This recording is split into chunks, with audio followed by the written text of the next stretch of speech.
First heading fourth question. Okay, ಈಗ ಒಂದು equation ಕೊಟ್ಟಿದ್ದಾನೆ, ಅದು ಕ್ವಾಡ್ರೇಟಿಕ್ ಈಕ್ವೇಶನ್ ಹೌದಾ ಇಲ್ಲ ಅಂತ ಹೇಳ್ಬೇಕು. ಓಕೆ, ಇದನ್ನ ಹೆಂಗ್ ಮಾಡ್ಬೇಕು ನೋಡ್ರಿ. ಫಸ್ಟ್ ಇವರಿಬ್ರು ಮಲ್ಟಿಪ್ಲೈ ಮಾಡ್ಬಿಡ್ರಿ. ಇಲ್ಲಿ ಎಕ್ಸ್ ಇದೆ ಹೌದಾ, ಎಕ್ಸ್ ಇಂಟು 2x ಏನಾಗುತ್ತೆ, 2x ಸ್ಕ್ವೇರ್ ಆಗುತ್ತೆ.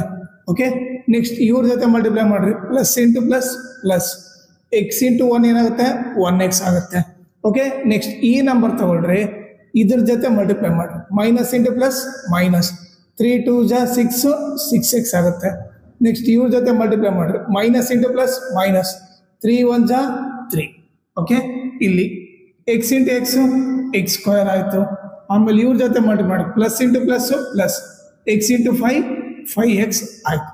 ಓಕೆ, ಈಗ ನೀವು ನೋಡ್ರೆ 2x ಸ್ಕ್ವೇರ್, ಇವರಿಬ್ಬರನ್ನ ಸಾಲ್ವ್ ಮಾಡಿದ್ರೆ ಏನಾಗುತ್ತೆ, ಒಂದು ಪ್ಲಸ್ ಮೈನಸ್ ಐತೆ ಅಂದರೆ ಗ್ರೇಟರ್ ನಂಬರ್ಸ್ ಏನಾಗ್ತೀನಿ, 6x ಅಲ್ಲಿ 1x ಹೋದರೆ 5x minus 3 is equal to x square plus 5x. Okay, ಈಗ ಎಲ್ಲವೂ ಒಂದು ಲೆಫ್ಟ್ ಸೈಡ್ ತೊಗೊಂಬಂದ್ರೆ 2x square, okay, plus x square ಈ ಕಡೆ ಬಂದರೆ minus x square, minus 5x plus 5x ಈ ಕಡೆ ಬಂದರೆ ಮೈನಸ್ 5x, ಲಾಸ್ಟ್ಗೆ ಏನು ಉಳಿತು minus 3 equal to 0.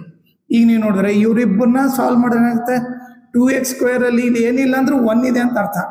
2x square ಅಲ್ಲಿ ಎಕ್ಸ್ ಸ್ಕ್ವೇರ್ ಆದ್ರೇನು 1x ಸ್ಕ್ವೇರ್, ಎರಡು ಮೈನಸ್ ಇದೆ, ಮೈನಸ್ ಸೈನ್ ಹಾಕಿ ಆಡ್ ಮಾಡ್ತೀನಿ, 5x ಪ್ಲಸ್ 5x 10x ಆಯಿತು, ಮೈನಸ್ 3 ಈಕ್ವಲ್ ಟು 0.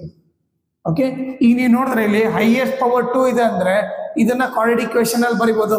ಯಾವ ಥರ ಹೇಳ್ರಿ, ಯಾವ ಸ್ಟ್ಯಾಂಡರ್ಡ್ ಫಾರ್ಮ್ ಏನು, ax square plus bx plus c equal to 0 ಆ ಫಾರ್ಮಲ್ಲಿ ಇದೆ ತಾನೆ.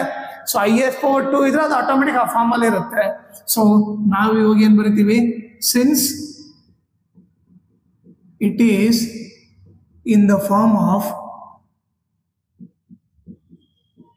ax square plus bx plus c equal to 0, it is a quadratic equation ಅಂತ ಬರೀತೀವಿ.